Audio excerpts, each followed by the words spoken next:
안녕하세요, 여러분. 오늘 제가 드릴 말씀은 노후에 월 200만 원으로 사는 현실적인 방법입니다. 노후 생활비라고 하면 보통 얼마나 많이 있어야 할까를 먼저 생각하시는데요. 저는 오늘 조금 다른 관점에서 말씀드리려고 합니다. 많이 갖는 것보다 있는 돈으로 무너지지 않는 구조를 어떻게 만드느냐가 핵심입니다. 월 200만 원으로 노후를 살 수 있을까요? 이 질문 한 번쯤 생각해 보셨죠? 답은 간단하지가 않아요. 집이 있는지 없는지, 대출이 있는지, 부부인지, 나 혼자인지, 병원비가 얼마나 드는지에 따라 완전히 달라집니다. 그런데 한 가지는 분명합니다. 월 200만 원으로 노후를 버티려면 그냥 아껴 쓰는 정도로는 부족해요.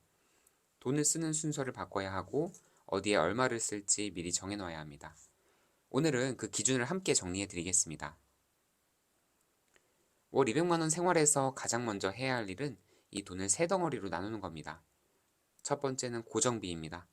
관리비, 공과금, 통신비, 보험료, 교통비처럼 매달 빠져나가야 하는 돈이죠. 우리가 미리 알 수 있는 돈이에요. 두 번째는 생활비입니다. 식비, 생필품, 병원 외래비, 약값, 경조사비 같은 돈이죠.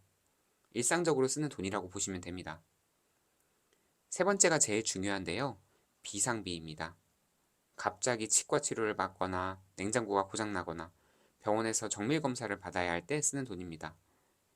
월 200만 원 노후에서 가장 위험한 분들이 누구냐면 매달 200만 원을 전부 생활비처럼 써버리는 분들입니다. 이렇게 되면 치과 치료 한 번, 냉장고가 한 번 고장나면 생활이 흔들립니다. 그래서 최소 20에서 30만 원은 비상비로 남겨두는 구조를 반드시 만드셔야 합니다. 월 200만 원으로 살 수 있는지를 결정하는 가장 큰 변수는 식비가 아닙니다. 바로 주거비입니다. 자가에 살면서 대출이 없고 관리비가 적다면 월 200만 원 생활이 충분히 가능합니다. 반면에 월세가 60만 원이고 관리비가 25만 원이면 이미 85만 원이 사라지죠. 200만 원 중 85만 원이 주거비로 나가면 남는 돈은 115만 원입니다.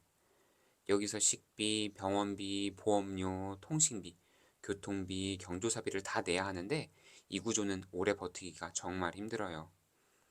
그래서 노후에는 내 집이 있느냐보다 매달 나가는 주거비가 얼마냐가 더 중요합니다.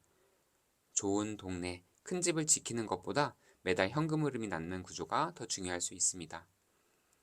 큰 집에 살고 있지만 관리비와 세금이 부담이 된다면 작은 집으로 옮기는 것도 훌륭한 노후 재테크가 됩니다.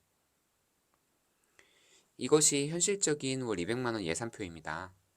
관리비와 공과금 30만 원, 식비 50만 원, 통신비와 교통비 20만 원, 병원비와 약값 20만 원, 보험료 20만 원, 경조사비 20만 원, 여가와 외식 20만 원, 그리고 비상비 20만 원. 합치면 딱 200만 원이 되죠. 이 표를 보시면 아시겠지만 월 200만 원 생활은 여유로운 소비 생활이 아닙니다.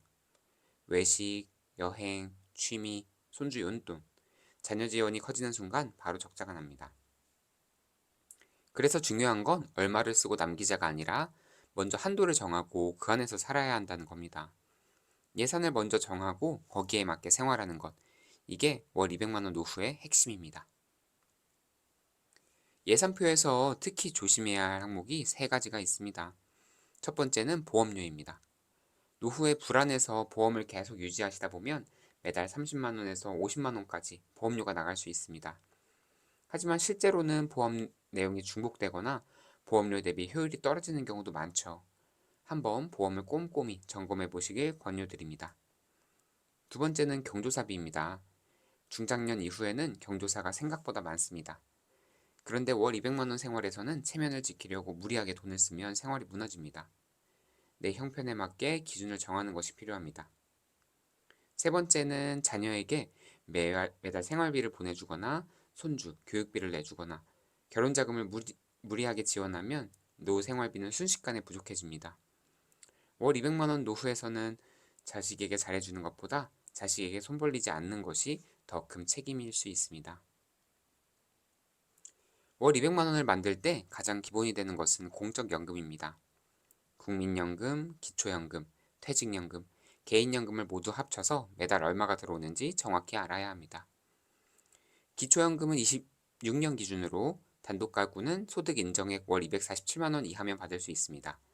부부 가구는 월 395만 원 이하 기준입니다. 하지만 실제 수급 여부는 소득과 재산을 환산한 소득 인정액으로 결정되니 직접 확인해 보시는 게 가장 정확합니다. 여기서 중요한 포인트가 있습니다. 나는 연금이 있으니까 괜찮다고 막연하게 생각하시면 안 됩니다. 국민연금이 월 70만 원인지 100만 원인지, 기초연금을 받을 수 있는지, 퇴직연금은 한 번에 받을지 나눠 받을지, 개인연금은 몇 년 동안 나오는지 구체적으로 확인하셔야 합니다. 매달 확정적으로 들어오는 돈과 언제 끊길지 모르는 돈을 구분하는 것이 핵심입니다. 월 200만 원 생활비에서 가장 무서운 변수는 바로 병원비입니다. 외래 진료비와 약값은 어느 정도 예측할 수 있습니다. 매달 얼마씩 나간다 미리 알 수 있죠. 하지만 갑작스러운 입원이나 수술, 치과 치료, 간병비는 다릅니다. 갑자기 발생하고 금액도 크고 언제 끝날지도 모릅니다. 특히 간병비는 한번 발생하면 월 200만 원 생활비 전체를 흔들 수 있습니다. 하루 간병인 비용만 해도 15만 원에서 20만 원이 넘거든요. 그래서 월 200만 원으로 사시겠다는 분들은 생활비만 계산하시면 안 됩니다. 의료비, 비상금 통장을 반드시 따로 만드시는 걸 추천드려요. 생활비 통장과 의료비 통장을 분리하고 최소 500만 원에서 1000만 원 정도를 별도로 보관해 두세요. 이 돈은 수익률을 노리는 돈이 아닙니다. 무조건 필요할 때 바로 꺼낼 수 있는 예금이나 파킹 통장에 넣어두시면 됩니다. 200만 원으로 살기 위해서는 무엇을 해야 하는지보다 무엇을 하지 말아야 하는지가 더 중요합니다. 첫 번째로 무리한 투자는 절대 금물입니다. 노후 생활비가 부족하다고 해서 고배당주, 비상장 주식, 코인, 지인 투자에 돈을 넣는 것은 매우 위험합니다. 젊을 때는 실패해도 다시 벌 수 있지만 노후에는 시간이 없어요. 한번 크게 잃으면 회복이 어렵습니다. 두 번째로 자녀에게 큰 돈을 빌려주지 마세요. 잠깐만 빌려달라, 나중에 갚겠다고 하는 말은 가족관계 때문에 거절하기 정말 어렵습니다. 하지만 노후자금은 자녀의 사업자금이 아닙니다. 부모가 무너지면 결국 더 큰 부담이 자녀에게 돌아갑니다. 세 번째, 체면 소비를 삼가세요. 친구 모임, 경조사, 손주 용돈에서 남들 하는 만큼 하려고 하면 월 200만 원 생활은 유지되지 않습니다. 노후에는 체면보다 현금 흐름이 우선입니다. 월 200만 원으로 노후를 살 수 있는 분들에게는 공통적인 조건이 있습니다. 첫째, 주거비가 낮아야 합니다. 자가에 사시거나 월세 부담이 작아야 합니다. 둘째, 큰 빚이 없어야 합니다. 대출 이자가 있으면 월 200만 원 생활은 매우 어려워집니다. 셋째, 건강관리가 되어야 합니다. 평소에 건강을 잘 챙기면 의료비를 줄일 수 있고 생활비 계획도 안정적으로 유지됩니다. 넷째, 자녀 지원을 멈출 수 있어야 합니다. 자녀에게 계속 돈이 나가면 본인의 노후가 사라져요. 다섯째, 작은 돈을 우습게 보지 말아야 합니다. 통신비 3만원, 보험료 5만원, 구독료 2만원이 모이면 큰 돈이 됩니다. 노후에는 큰 돈을 버는 것보다 작은 구멍으로 돈이 새는 것을 막는 것이 더욱 중요해요. 자, 오늘 드린 말씀을 정리할게요. 월 200만 원으로 노후를 산다는 것은 화려한 노후를 의미하지 않습니다. 하지만 구조를 잘 만들면 불안에 끌려다니지 않고 이런 노후가 가능합니다. 핵심은 세 가지예요. 첫째, 주거비를 낮추세요. 생활비 구조를 결정하는 가장 큰 변수입니다. 둘째, 비상비를 남기세요. 매달 최소 20만 원에서 30만 원은 반드시 비상비로 남겨두세요. 셋째, 자녀에게 무리하게 돈을 쓰지 마세요. 내가 버텨야 자녀에게도 힘이 됩니다. 노후에 가장 중요한 것은 많이 쓰는 삶이 아니라 끝까지 무너지지 않는 삶입니다. 월 200만 원 노후는 돈을 많이 버는 전략이 아니라 내 삶을 작지만 단단하게 만드는 전략입니다. 오늘 말씀 들어주셔서 감사합니다. 궁금하신 점이 있으면 댓글로 편하게 질문해 주세요. 감사합니다.